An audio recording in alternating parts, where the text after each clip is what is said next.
Bonjour, je suis Haroun Bouazi, le député de Maurice Richard, et aujourd'hui, on va parler de pauvreté, de lutte contre la pauvreté, de processus de réappropriation de sa condition, de milliardaires aussi, de taxer les milliardaires. Je conclue en disant, bienvenue à Champ, le balado qui ne s'excusera pas de revenir à la racine des enjeux. J'ai la chance et le privilège d'avoir Viviane Labrie, qui est chercheuse autonome et coordinatrice du collectif pour un Québec sans pauvreté. Elle s'est engagée à partir des années 90 dans les actions collectives visant un Québec sans pauvreté. Elle s'intéresse aux finances publiques, aux inégalités socio-économiques, au croisement des avoirs entre les acteurs et actrices, dont des personnes en situation de pauvreté, dans la perspective d'un bien vivre mieux partagé. Merci d'être avec nous, Viviane. Merci, Aaron. Et je me permets tout de même une petite correction. Ça commence. Parce que ça commence tout de suite, hein? Alors, j'ai été porte-parole du collectif, au début du collectif, dans les années 2000. Alors, en ce moment, oui, en ce moment, il y a d'autres personnes qui sont porte-parole au collectif. Alors, c'est juste pour situer. Absolument. J'ai aussi la chance d'avoir mon ami, Guillaume Hébert, qui est chercheur à l'IRIS depuis 2006. Il a publié une quarantaine de rapports de recherche portant notamment sur les politiques publiques en santé, en services sociaux au Québec. Il a également publié sur les finances publiques et la fiscalité québécoise, sur différents enjeux liés au logement, ainsi que sur l'organisation du travail, les ordres professionnels, les coopératives, le capitalisme de plateforme, etc., etc. Merci Guillaume d'être parmi nous. Merci pour l'invitation. Donc, je vais peut-être commencer justement par le début dont tu parlais, Viviane. Donc, à la fin des années 90, dans le contexte du déficit zéro, hein, rappelons-nous qu'après la grande vision de faire un pays, la vision suivante du Parti québécois, c'était de faire le déficit zéro. Bon, toute une vision, mais qui a des conséquences pour la société. Et donc, à ce moment-là, tu t'es engagé sur la question de l'élimination de la pauvreté, puis il y a eu tout un engagement social. Là. C'était évidemment pas toi personnellement, mais c'était un mouvement. Est-ce que tu peux nous parler de ce mouvement-là qui est absolument assez extraordinaire? Oui, ben en fait, au milieu des années 90, il y a eu cet appel, en fait, il y a eu l'idée amenée par le gouvernement d'un déficit zéro, et nous, on était beaucoup plus dans l'année internationale pour l'élimination de la pauvreté, qui était en 1996. Et quand il y a eu les sommets à Québec, un sommet sur l'économie et l'emploi, ben l'idée, et même dans l'année qui a précédé, l'idée est venue de dire déficit zéro, c'est bien beau, mais nous, ce qu'on veut, c'est appauvrissement zéro du cinquième le plus pauvre de la population. À l'époque, on a vu beaucoup des macarons où ça disait pauvreté zéro et des choses comme ça. Et à peu près à la même époque, il y a eu du côté du gouvernement un projet de réformer l'aide sociale, mais d'une manière qui augmentait les pénalités pour une partie des prestataires et qui finalement introduisait des sanctions, des choses comme ça. C'était pas du tout le sens vers lequel on voulait aller. Alors, ça a conduit le mouvement citoyen, dont j'étais, mais plein d'autres groupes aussi, à vouloir réagir à ça. Et ça a conduit, alors, il y a eu une série d'événements dans les sommets sur l'emploi, l'économie et l'emploi. Et puis, par la suite, quand il était temps de faire des auditions parlementaires des commissions parlementaires sur le projet de loi, il y a eu la Coalition nationale sur l'aide sociale qui a dit faut réagir. Et l'idée, ça a été de faire un parlement de la rue. Alors, on a campé à plusieurs pendant un mois, dans 2 roulottes devant l'Assemblée nationale, dans le parc de l'Esplanade à Québec. Et ça conduit finalement à ouvrir un débat sur ce que ça prendrait pour aller vers un Québec sans pauvreté. Vous avez dormi là, oui. Oui. Pendant combien de temps? 1 mois. Okay. Alors, on se relayait, bien sûr, et puis ça, c'était à l'automne 97.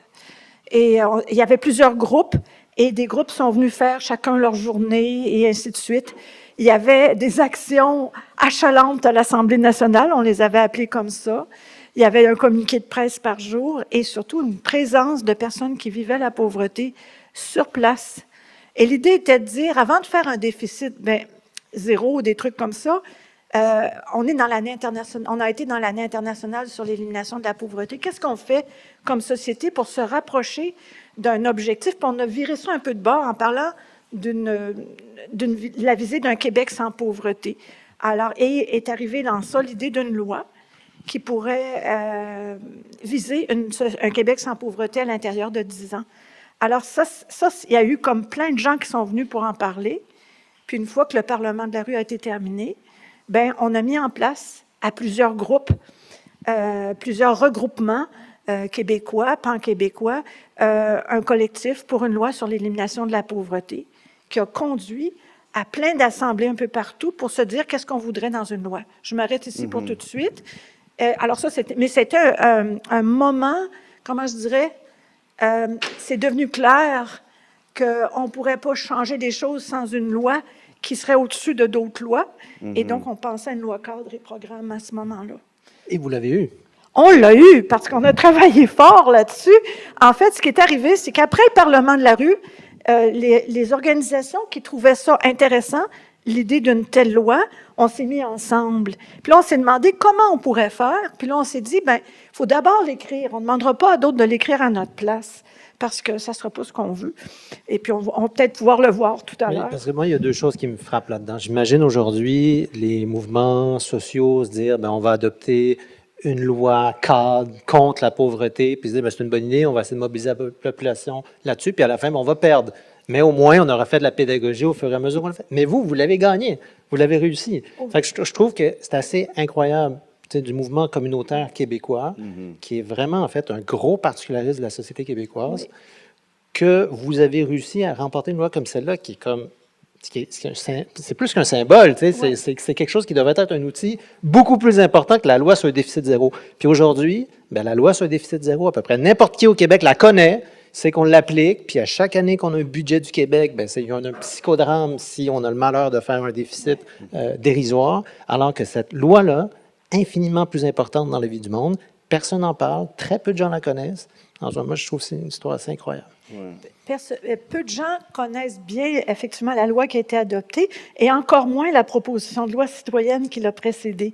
Ça aussi, c'est une expérience un peu assez rare parce que, dans le fond, on a, avec les organisations qui étaient ensemble, c'était des syndicats, des groupes de défense de droits, la Fédération des femmes, les coopératives, il y avait plein de monde qui était impliqué, les assos étudiantes aussi.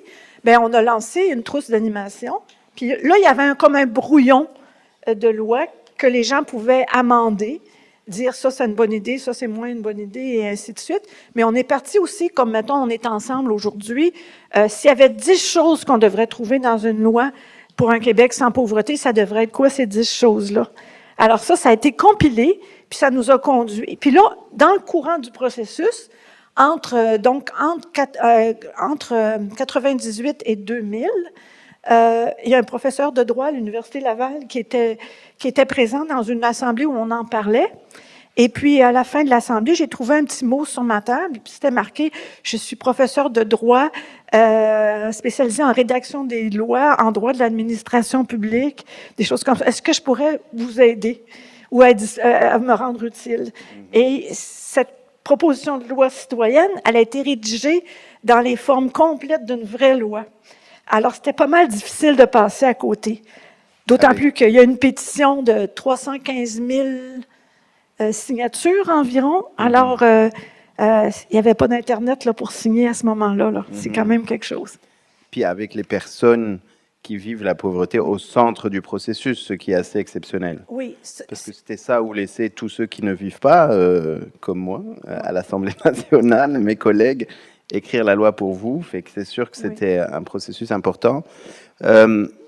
Peut-être avant de rentrer dans les écarts, parce que moi, la première fois qu'on s'est rencontrés, j'étais élu depuis pas très longtemps, et puis première chose, je me suis dit, va falloir que je trouve comment contribuer à ce combat-là de lutte contre la pauvreté. On m'a tout de suite donné ton nom, fait qu'on a eu la chance d'aller échanger. Et parmi les choses qui m'ont absolument frappé, c'était justement comment est-ce que les personnes concernées vivent cette mobilisation, comment est-ce qu'elles se réapproprient leur propre lutte, comment est-ce qu'on arrête de les paternaliser, comment...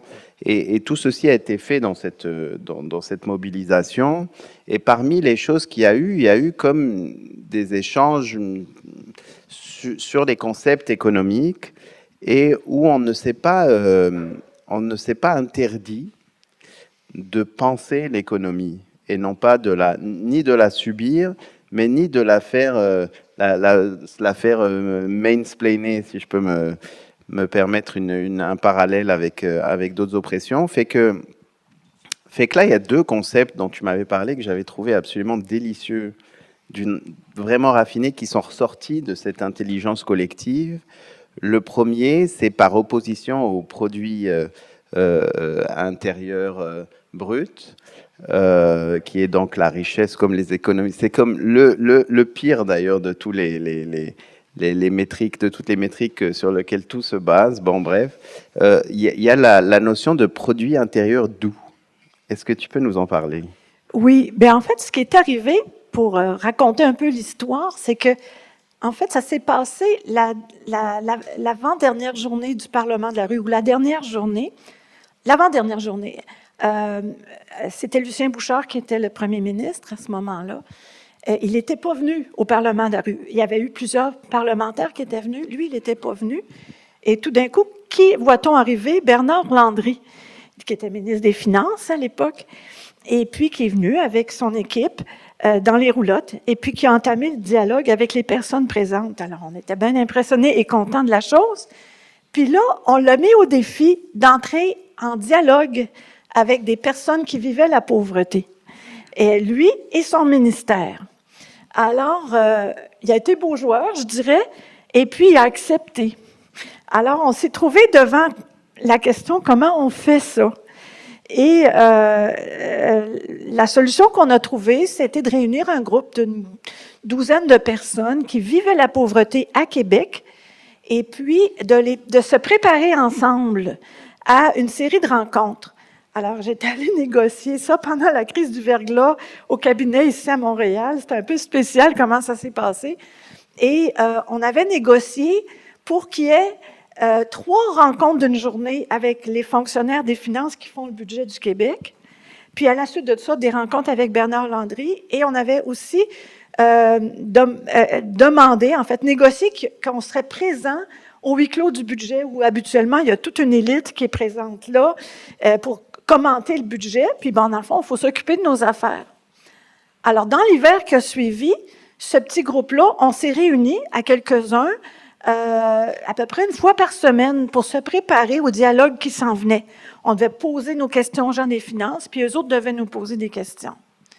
Et il y a un économiste qui était président du groupe où je travaillais à l'époque, qui s'appelait le CAPMO, et il était économiste, lui, et donc on lui a demandé de nous expliquer comment ça marche l'économie. Alors, il nous a parlé du produit intérieur brut, et puis comment ce produit-là, ça venait à la fois, il y avait les revenus des gens, il y avait les revenus des entreprises, puis les revenus de l'État, et puis ça se calcule par les dépenses, puis par les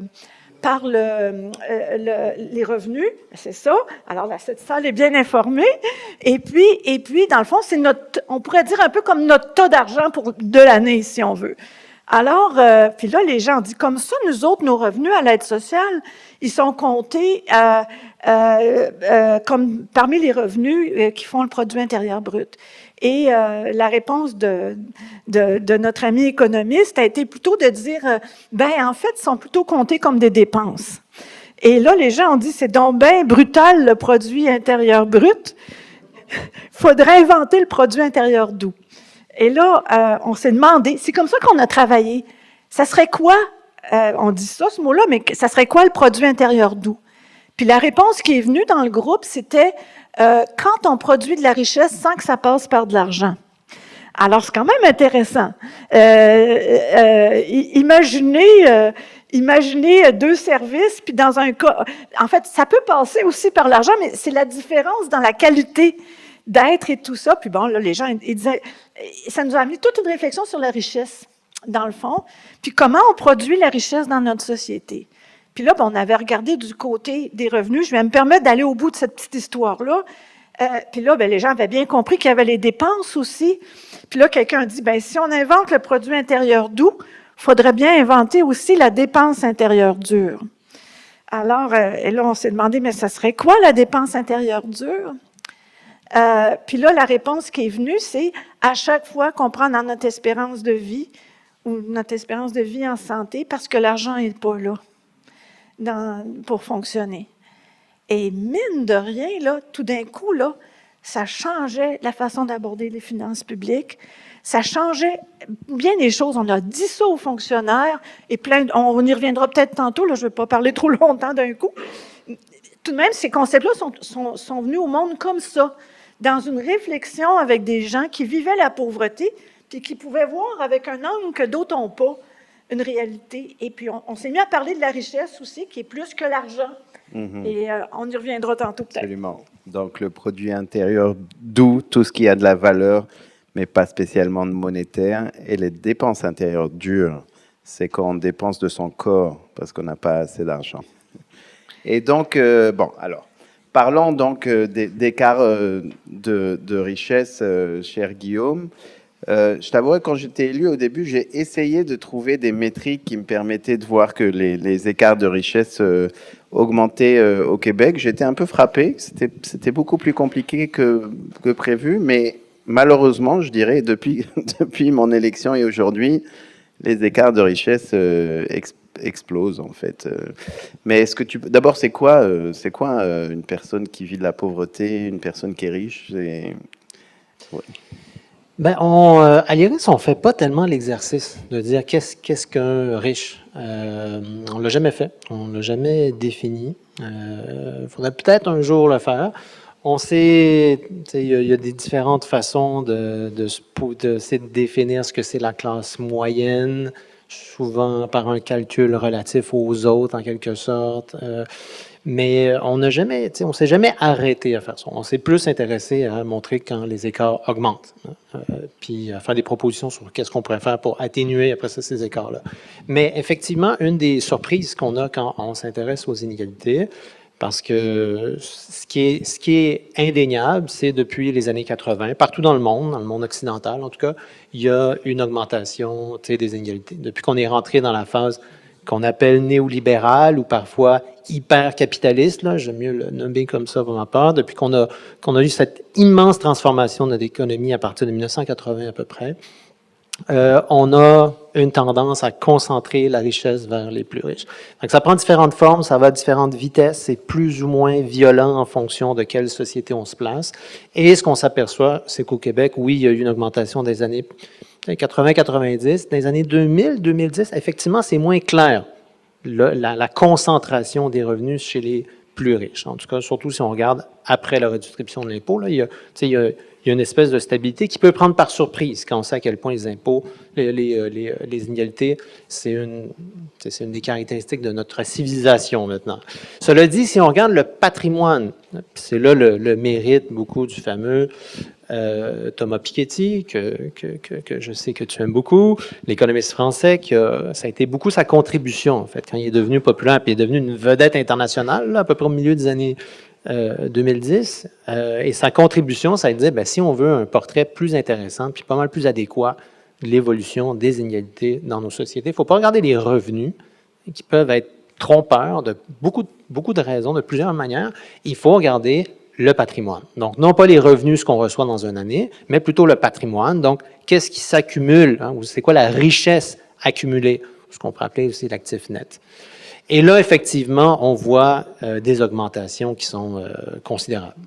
Et on les voit au Québec aussi. Hein. Si on regarde le 20% le plus riche ou le 10% le plus riche, on voit que la grande partie de l'accumulation de la richesse, c'est là qu'elle s'en va, hein, d'année en année.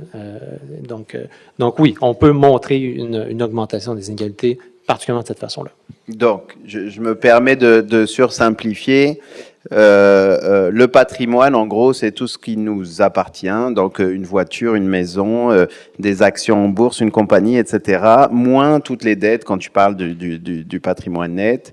Et les inégalités, effectivement, sur ça par rapport aux revenus, donc typiquement pour la majorité des gens, des salaires ou des prestations sociales, ou pour d'autres, ça peut être des loyers, des locataires, des choses comme ça. Ben, les inégalités des revenus sont beaucoup moins criantes que des inégalités de patrimoine. Bon, il y a des chiffres que j'aime bien donner, mais en gros, si on prend les milliardaires, il y en a 17 en ce moment. Là, il y en avait 13 il y a 2 ans. Hein. Ça, c'est quelque chose qui augmente. Tout augmente, les pauvres augmentent, les milliardaires aussi.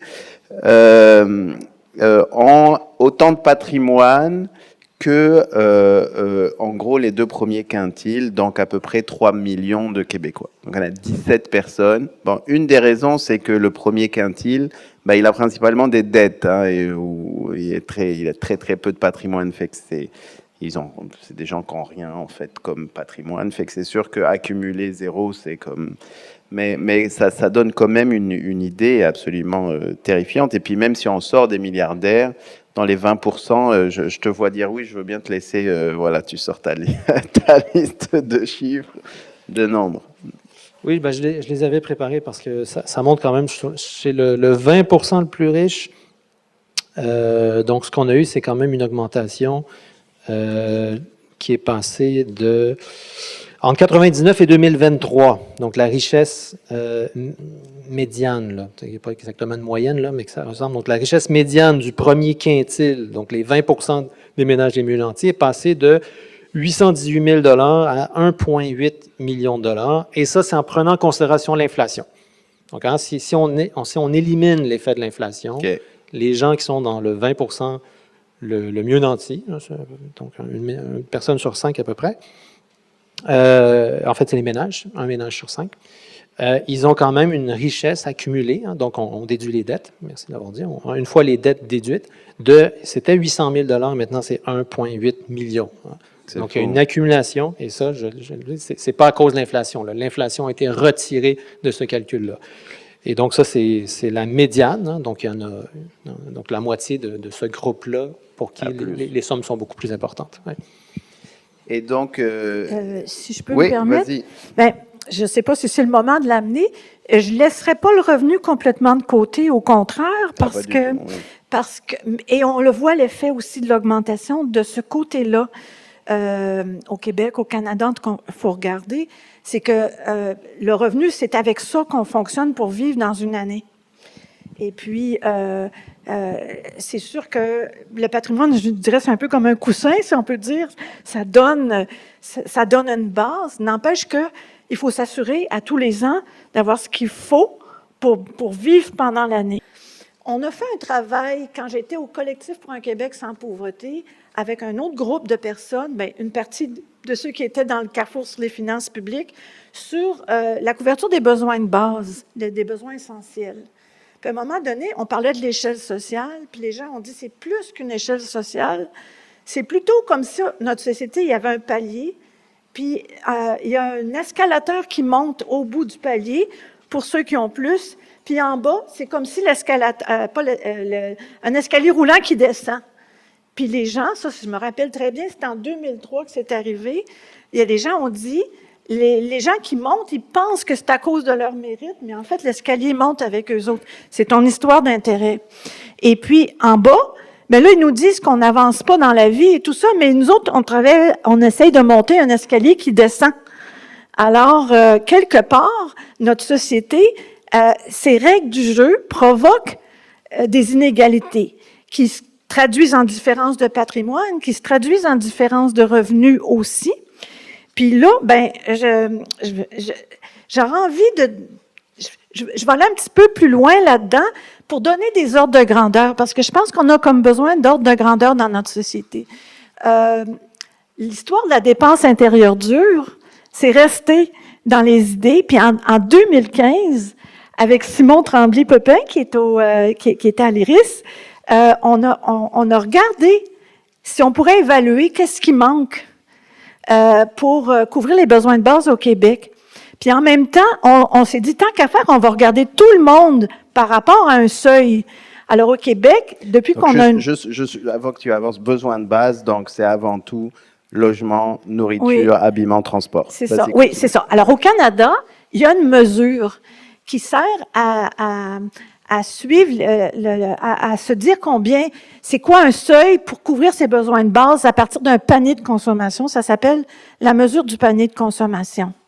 Au Québec, après la loi, il a fallu trouver comment on suivrait l'application de la loi qui avait été votée par le gouvernement, qui n'était pas celle du collectif, rappelons-nous. On y reviendra plus tard. Et dans ce contexte-là, le choix qui a été fait, ça a été d'utiliser la mesure du panier de consommation, je vais dire la MPC à partir de maintenant, pour suivre les situations de pauvreté, non pas sous l'angle de la couverture des besoins de base, en disant c'est pas assez pour sortir de la pauvreté. Le revenu viable est une meilleure évaluation pour ça. Alors, le problème, c'est que cette mesure-là, quand on s'en sert, ben, au lieu d'être, en fait, pour les protections sociales, ben, au lieu de se rendre à ça, parce que normalement, dans une société sans pauvreté, on devrait couvrir les besoins de base dans les protections sociales. C'est un pas inévitable pour se rendre dans une société sans pauvreté.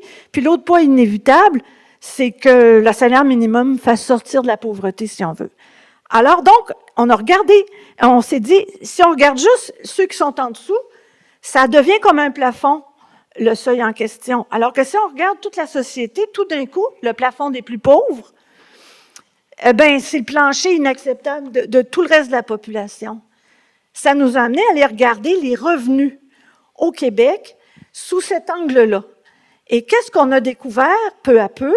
C'est qu'on a les moyens dans notre société d'à peu près 2 fois le panier de consommation, le 10e le plus pauvre des ménages, qui est constitué principalement de personnes seules, il y a accès à peu près la moitié d'un panier, puis le 10e le plus riche a accès à 4 paniers et demi environ en ce moment. Alors, et ça a changé un petit peu. En 2015, c'était plutôt 4 paniers, et en l'espace de 10 ans, en 2024, le 10e le plus riche a accès à l'équivalent de 4 paniers et demi en moyenne. Alors là, juste pour se dire, et on a amélioré un peu en bas, contrairement à d'autres provinces, et c'est probablement lié à au moins 2 facteurs, notre mobilisation citoyenne, puis possiblement aussi le fait qu'il y a une loi qui demande d'y repenser régulièrement. On a un peu meilleure couverture en bas, qui est passée d'à peu près moins qu'un demi-panier en 2015, puis qui, ces années-ci, on est autour de 0,64. Et il se trouve qu'au... Donc, juste pour être sûr, un panier, c'est l'équivalent des besoins de base. Oui. Alors, voulez-vous, je vais vous donner un équivalent, parce qu'on sait qu'est-ce que ça veut dire dans notre société. Alors, pour 2026, OK, le panier, puis les dépenses complémentaires qui font un revenu après impôt, pour une personne seule, mettons à Montréal, il faut penser à 27 000 $ net pour vivre. Okay. Et puis, donc, 2 paniers, c'est 54 000. Puis, 4 paniers, c'est 108 000 net pour vivre, OK? Mm-hmm. Et puis, si on pense à une famille de 2 adultes, 2 enfants, c'est 2 fois plus que ça. Alors, ça veut dire à peu près 54 000 pour vivre pour la famille, 108 000 pour 2 paniers. Puis là, on est rendu à 216 000 net pour 4 paniers. Puis là, je vous parle de 4 paniers et demi. Mm-hmm. Alors, quelque part dans notre société, si on regarde tout le monde à partir du seuil de la MPC, ce qu'on réalise, c'est que le demi-panier qui manque en bas, il est allé en haut en 10 ans, si vous voulez. Et puis, pourquoi il est allé en haut? C'est parce qu'on ne le suit pas, ça, cette augmentation-là. Il y a sûrement quelque chose de ce genre-là. On serait capable, c'est à notre portée au Québec, de s'occuper de la couverture des besoins de base, mais pour ça, il faut de la volonté politique, puis il faut s'en occuper. Moi, chaque fois qu'on aborde ces données-là, ce qui me frappe, c'est à quel point ça ne serait pas compliqué. Quand on regarde globalement la répartition de la richesse dans notre société, à quel point ça ne serait pas compliqué de faire disparaître la pauvreté. C'est un des mérites de ce calcul-là. Puis encore là, tu parles de volonté politique. Quand on parle à chaque fois que notre société subit un choc, que ce soit la fameuse crise en 2008-2009 où on a consacré des sommes immenses, à cette époque-là inimaginables, pour sauver les banques. Quand la COVID a frappé, on a repoussé les limites de ce que ça voulait dire dépenser, soutenir un système économique. On aurait besoin d'une fraction de ces montants-là pour faire disparaître la pauvreté. Puis encore là, c'est que je ne comprends pas comment ça se fait que ça soit si difficile à remporter comme bataille. Je pense qu'une des raisons, je réfléchis tout haut, je pense que c'est parce que c'était des quantités invisibles pendant un bout de temps. Puis je dirais que le fait que l'IRIS ait commencé à faire les calculs, bien, il y a une chose qu'on a gagnée, c'est que peu à peu, Statistique Canada s'est intéressé à ça et a commencé à compiler, depuis l'an dernier, l'indice panier pour tous les ménages, pour l'ensemble du Canada. Alors, quand on s'est vu, on n'avait pas ces données-là, mais si on se revoyait aujourd'hui, Arun, je pense que on aurait une conversation un peu plus équipée sur ces questions-là. Et les moyens qu'on a au Québec, c'est à peu près 2 paniers, si on était dans l'égalité. Et là, si tout le monde avait le même nombre de paniers, ça serait 2 paniers dans les ménages tels qu'on est. 2 paniers, c'est un panier plus un panier de plus. C'est tout à fait ça. Ce que je veux dire, c'est que c'est un niveau de vie qui équivaut à 2 fois les moyens d'un panier, si on veut. Besoins de base. Selon les différentes tailles de ménage. On est capable de faire ça. Alors, quand on va au-delà, parce que on peut regarder les extrémités, mais une autre question qui se pose, c'est dans quelle sorte de société on veut vivre? Puis est-ce qu'on veut les suivre, ces écarts-là? Et là, au Québec, si on a les moyens de 2 et qu'on laisse, on laisse le décile le plus riche améliorer beaucoup son niveau de vie, mais en fait, son niveau de revenu, parce que est-ce que le niveau de vie augmente, la qualité de vie augmente peut-être pas de la même manière, on se prive de moyens pour s'occuper de de la dépense intérieure dure, dans le fond. Alors qu'on serait capable de le faire. En fait, et c'est 4,5 milliards. 4,5 milliards. Qui manquent au Québec. Hein? Fait que là, on parle de 4,5 milliards d'argent qui manque pour se débrouiller, que les gens arrêtent d'avoir faim et puis se loger un minimum. C'est même pas sortir de la pauvreté, mais tout de même, une société comme la nôtre devrait pouvoir s'assurer que les besoins de base soient couverts. Et je pense, combien de plus est-ce que c'est ajouté au sommet dans le premier? La comparaison est parlante. Est parlante. L'amélioration de l'indice panier du 9e et du 10e, le plus riche décile, c'est ça, du 9e et du 10e décile le plus riche des ménages, en 2023 et 2024, c'est à peu près 5,2 milliards.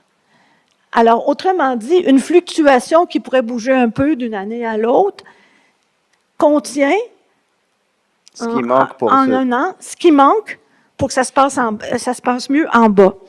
Il faut comprendre aussi qu'il y a un peu moins de monde dans le décile le plus pauvre parce que c'est beaucoup des personnes seules.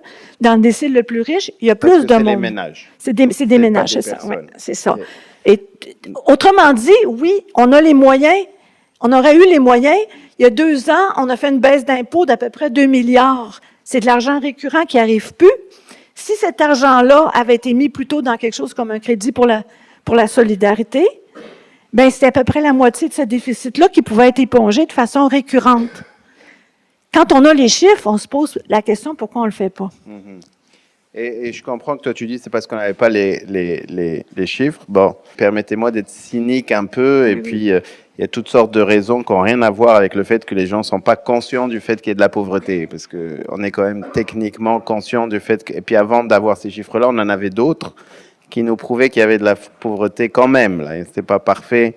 Le problème, c'est aussi que les personnes les moins nantis votent moins et elles sont pas si nombreux. Elles ont beaucoup moins les téléphones cellulaires des ministres et des élus, connaissent pas tous leurs droits, s'organisent moins, etc., etc. Il y a plein de sortes de raisons qui font que c'est pas parce qu'ils sont pas au courant, malheureusement, mais c'est d'un point de vue politique, il faut y aller par conviction beaucoup plus Ouais. que par électoralisme quand on parle de pauvreté. D'ailleurs, on n'en parle jamais. Tout à fait. C'est dans ce sens-là que je voulais l'amener. La nouveauté, c'est qu'on a des chiffres pour le dire, mais ça prend une volonté politique. C'est ça que ça prend dans notre société.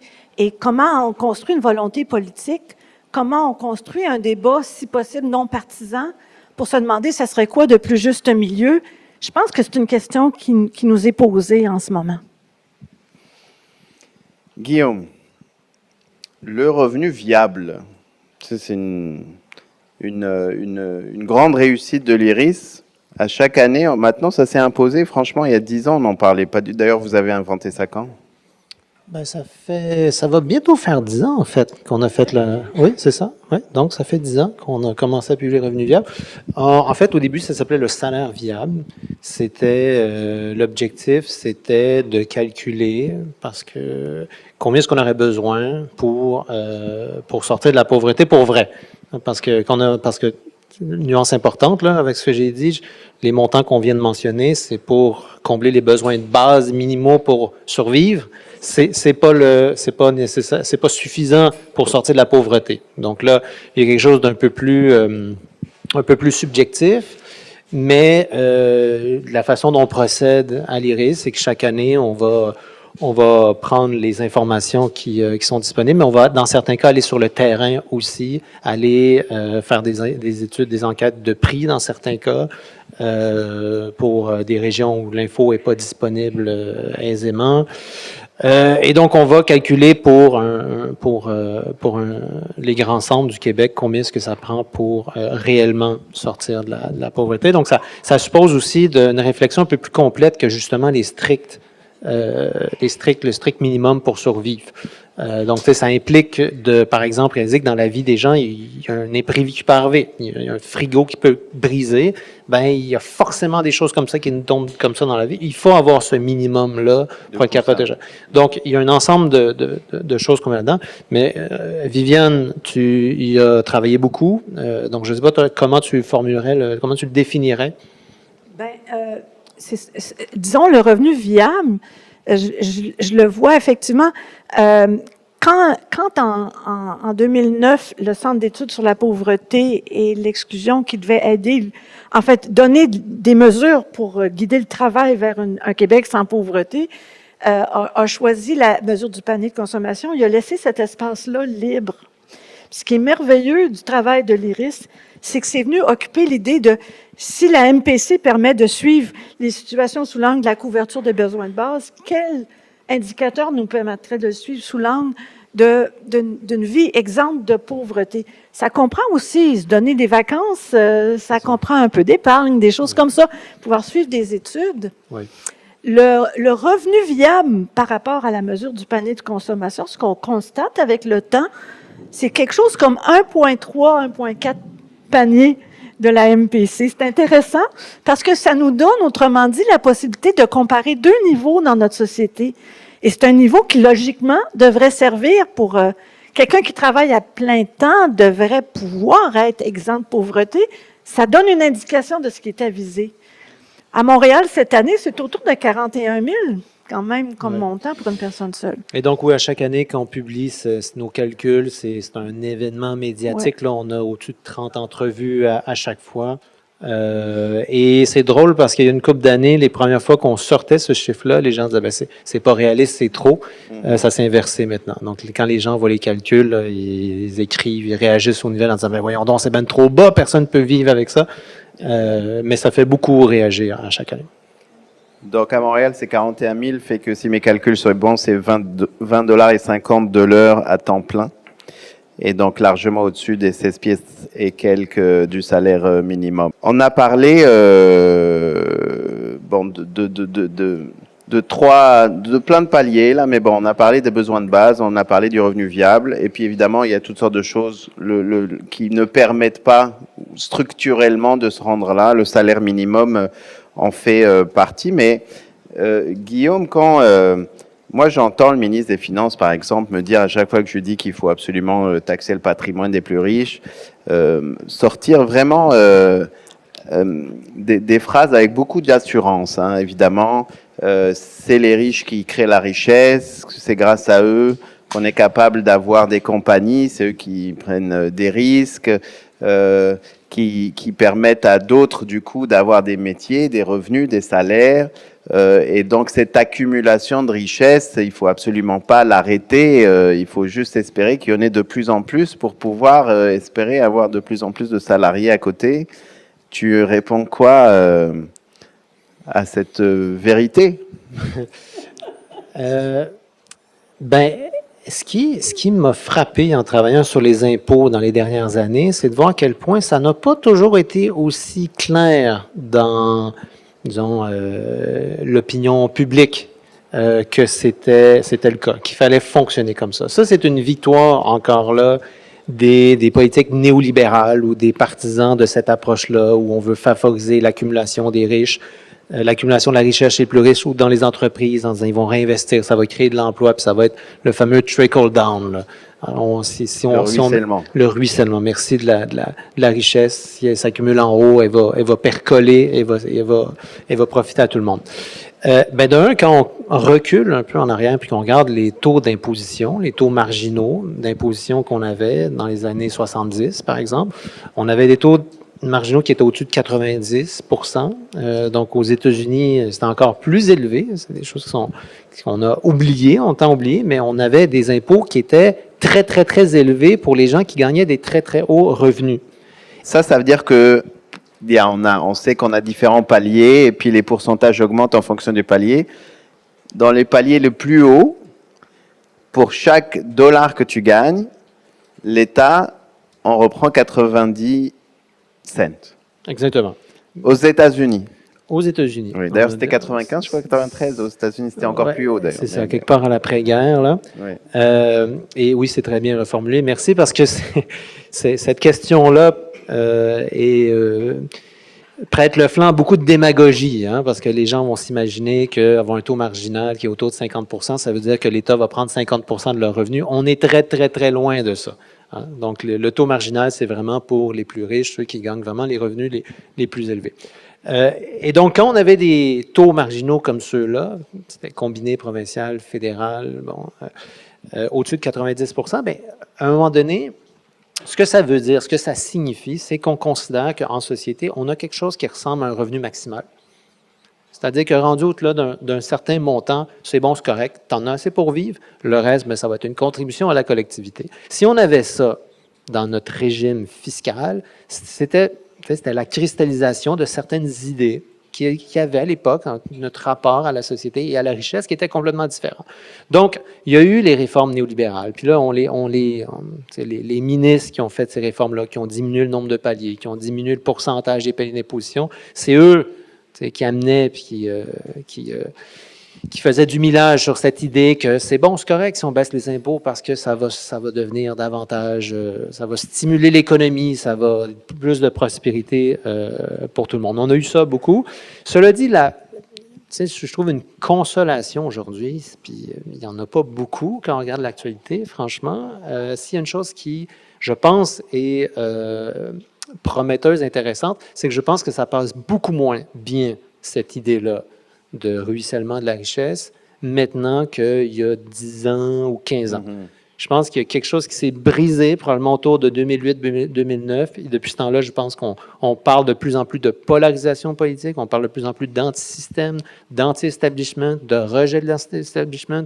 On a des gens de l'establishment qui se font élire avec des discours anti-establishment. On est dans une drôle de période, mais je pense que ce type d'argument-là, même s'il continue de guider malheureusement beaucoup de nos politiques pour l'instant, je pense qu'il est beaucoup moins légitime et crédible qu'il a été. Je pense que les gens, en fait, le savent qu'on s'est fait un peu avoir, puis que l'argent qu'on a laissé s'accumuler chez les plus riches, il finit par ne pas servir au reste de je pense honnêtement qu'en 2026, même les économistes de droite sérieux ne disent plus bas. Ils peuvent parler de baisse d'impôts, mais l'idée d'avoir des milliardaires qui deviennent de plus en plus milliardaires, moi, j'en vois pas là. La question de l'impôt sur le revenu est plus plus questionnable. Et du coup, concrètement, si tout ceci ne s'accumule pas vers le bas, parce que des baisses d'impôts, il y en a non-stop, là. Je ne sais pas si tu as une liste, mais juste depuis les 10 dernières années, les gouvernements,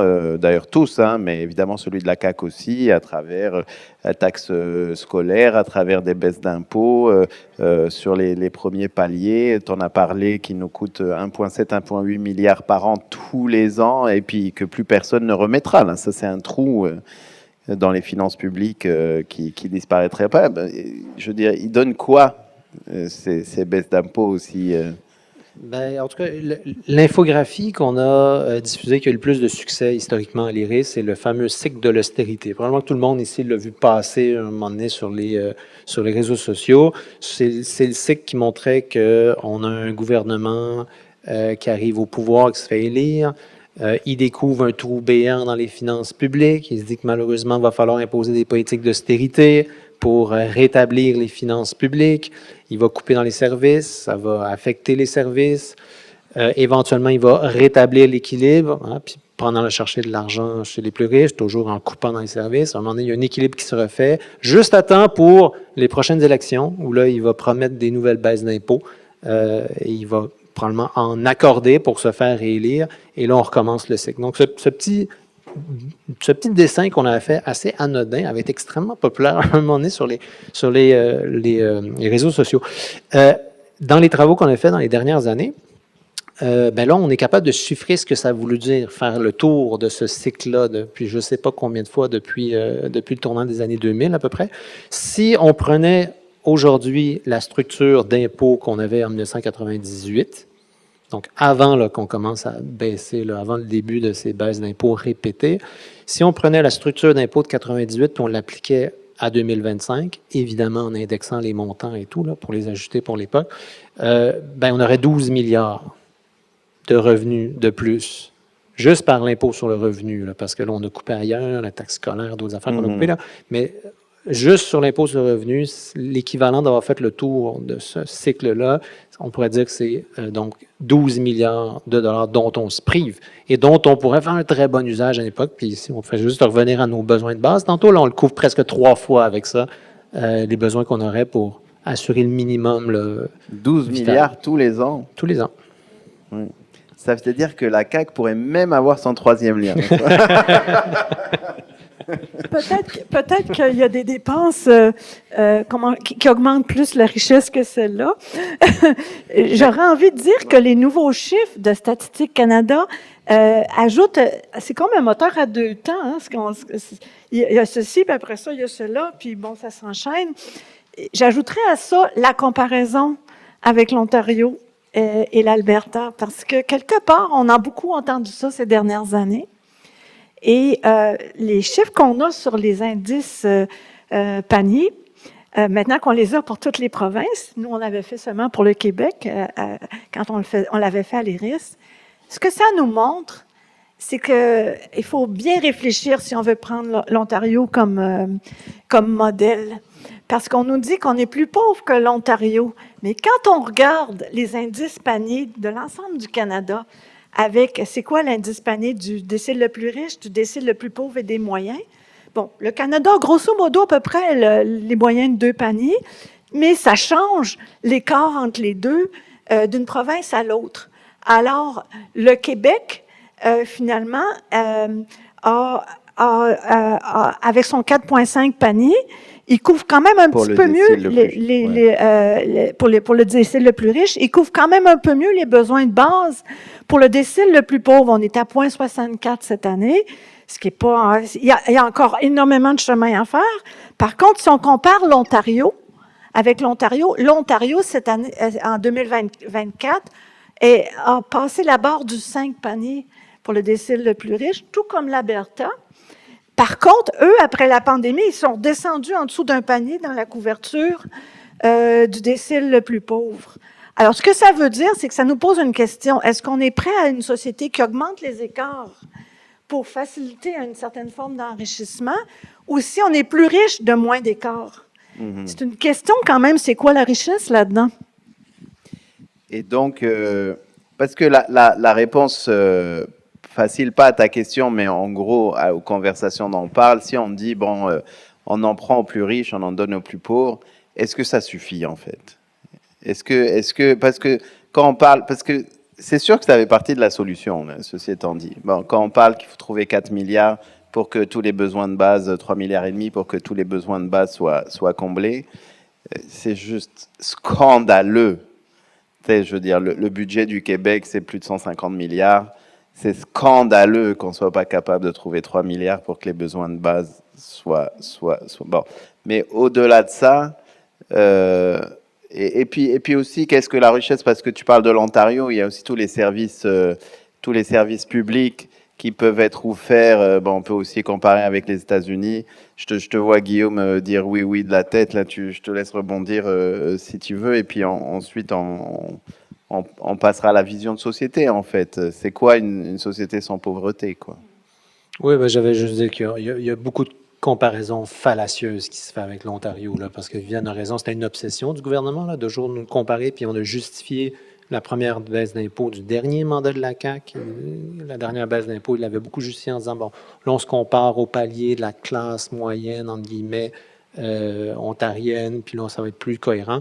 Mais c'est parce que de l'autre côté, les tarifs qui sont payés sont beaucoup plus élevés pour l'hydroélectricité, pour les garderies, pour l'immatriculation des voitures. Tu sais, c'était fallacieux comme comparaison, là. Puis là, on pourrait parler de toute la question de la productivité aussi, parce que le gouvernement nous a beaucoup comparé là-dessus. Encore là, la même chose, quand on fait des comparaisons, on s'aperçoit que c'est trompeur. Il faut faire, bref, la conclusion, il faut être très, très, très prudent avant de faire ce type de conclusion-là. Mais j'aimais où tu t'en allais, parce qu'effectivement, là, on parle de redistribution depuis tout à l'heure, mais je suis d'accord, à un moment donné, il faudrait que ces inégalités-là n'existent pas à la base.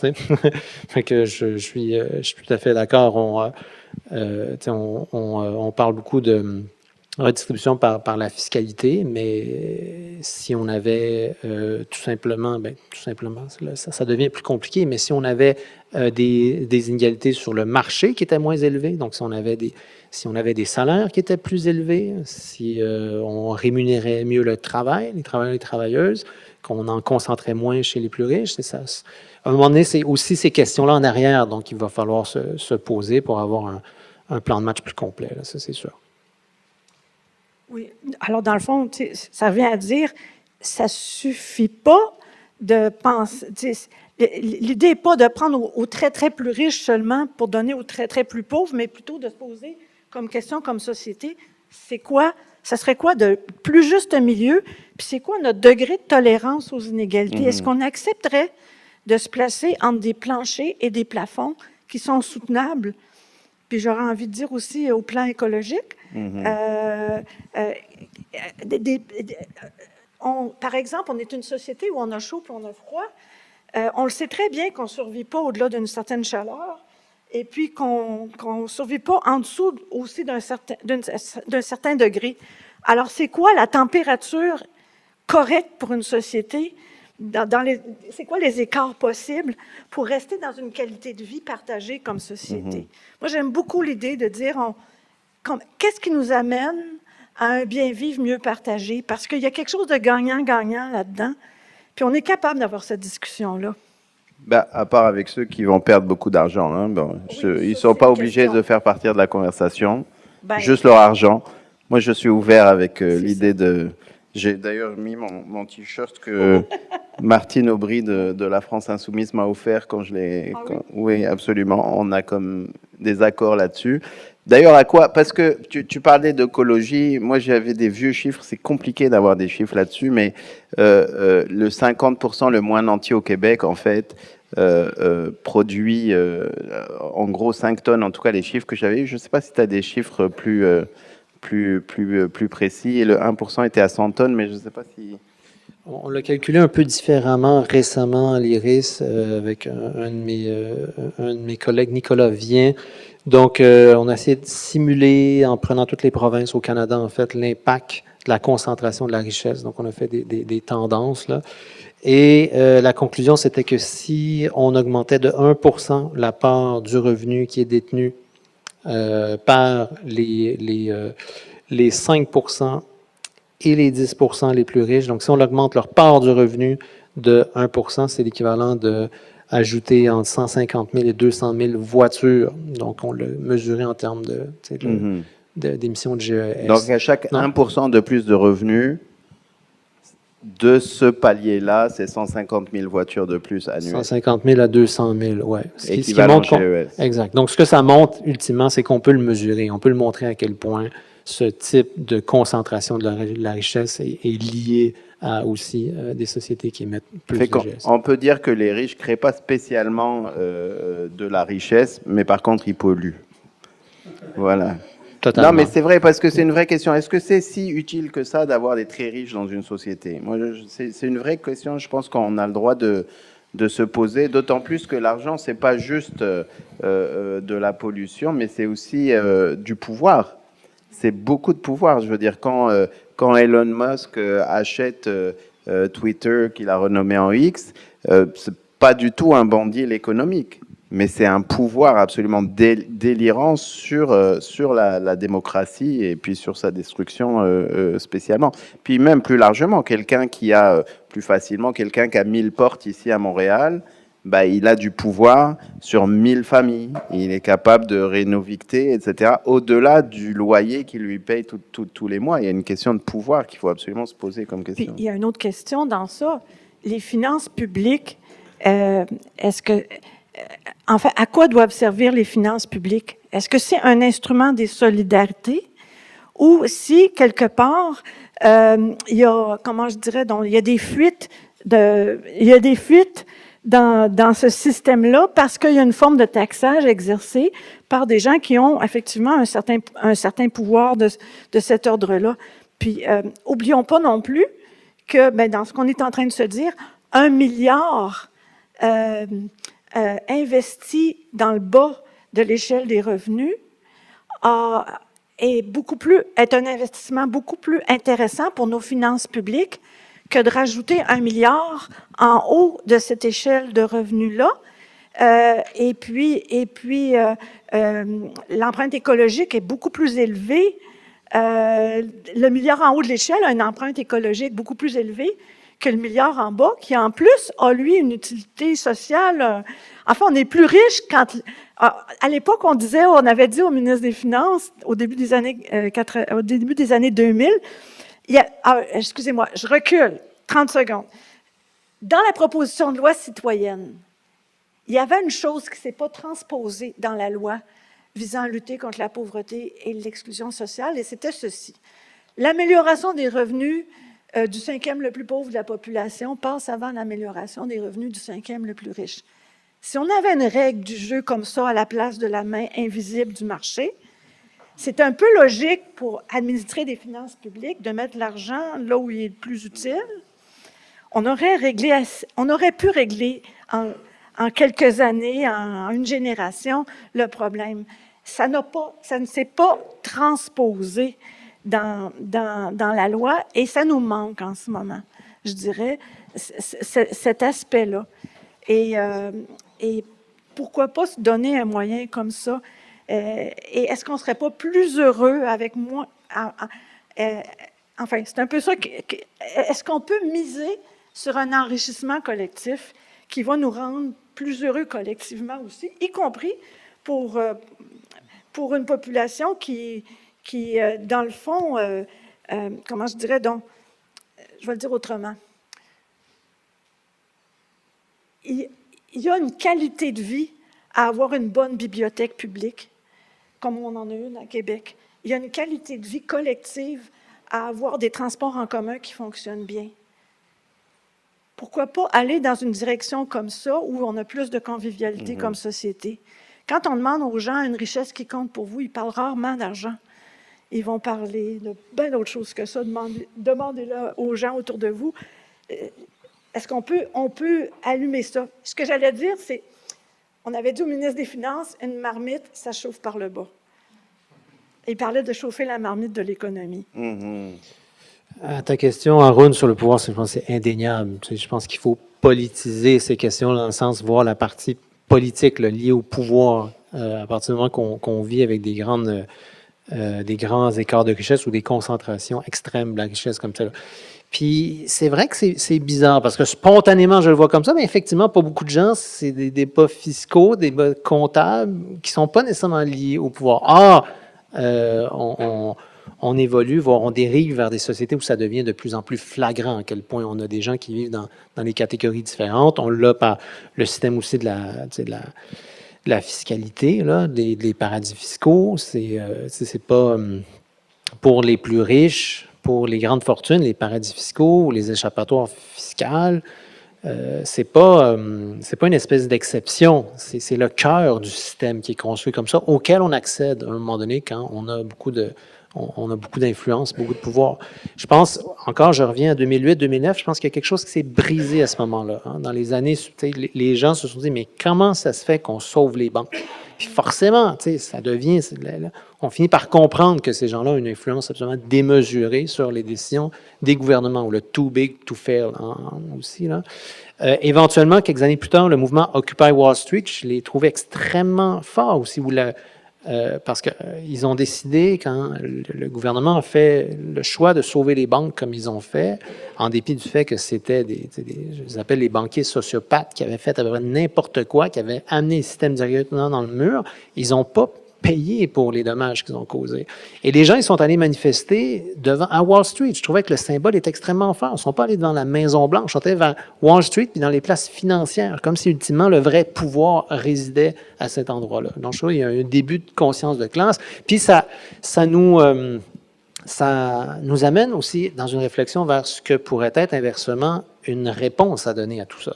Parce que je pense sincèrement qu'une des choses à laquelle il faut répondre aujourd'hui chez les gens, c'est au sentiment de dépossession. Puis à l'IRIS, on a publié là-dessus. Je pense qu'un des résultats des politiques néolibérales, les politiques hyper-capitalistes, du fait que des grandes fortunes s'accumulent et donc des immenses pouvoirs se développent sur leur capacité de s'enrichir et d'appauvrir les autres, je pense qu'un des sentiments que les gens ont, des fois, ils ne vont pas le conceptualiser, ils ne vont pas le nommer clairement, ils ne vont certainement pas le mettre dans un cadre théorique, mais ils sont capables de sentir qu'ils se font déposséder de leurs outils collectifs ou de leur vie personnelle, des fois.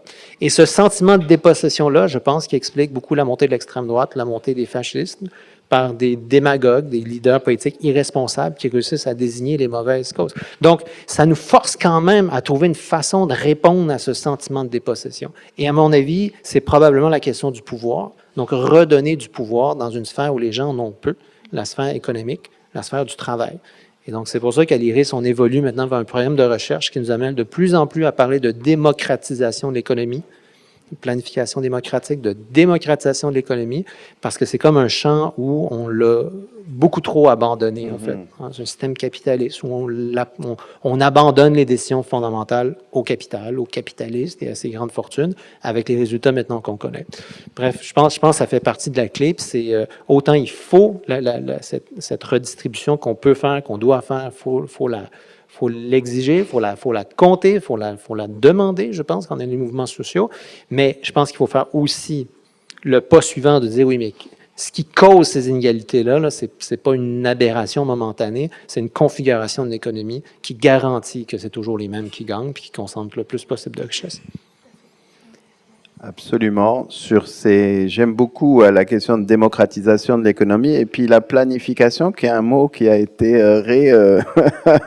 tranquillement réhabilité. Tranquillement réhabilité après malheureusement des dérives quand même assez terribles du communisme en URSS et en Chine d'ailleurs. Sur ces mots que je pense importants, à moins que tu veuilles rajouter quelque chose, Viviane. Un tout petit quelque chose, juste pour souligner que le pouvoir de l'intelligence citoyenne, il peut être là. Moi, j'ai une grande fierté à savoir qu'une discussion avec des personnes qui vivent la pauvreté en 1998 a conduit éventuellement à ce que Statistique Canada publie des indicateurs qui nous éclairent différemment et en lien aussi avec le travail de l'IRIS. Et cette force-là qu'on a de se parler puis d'être intelligents ensemble, c'est absolument nécessaire pour la suite de notre monde. Alors, restons intelligents ensemble, tu sais, puis c'est une intelligence du cœur que ça prend. Mais ça va pas se faire dans la joie et la bonne humeur parce que les 17 milliardaires au Québec qui donc accumulent 75 milliards de dollars, je sais pas si on se rend compte là, c'est-à-dire c'est délirant là, et tout le pouvoir associé, ils lâcheront pas. Et donc vous avez occupé devant l'Assemblée pendant un mois dans les années 90. Il va falloir se poser des questions sur notre génération, qu'est-ce qu'il va falloir occuper, mais ça se fera aussi à l'extérieur de l'Assemblée nationale et pas juste à l'intérieur. Merci beaucoup, Guillaume. Merci, je te remercie pour l'invitation. Puis bravo aussi à toi, Viviane, parce que tu nous donnes du crédit, mais sans ta ténacité, tout ce que tu viens d'écrire ne serait pas arrivé. Donc vraiment, moi, je te lève mon chapeau. Merci.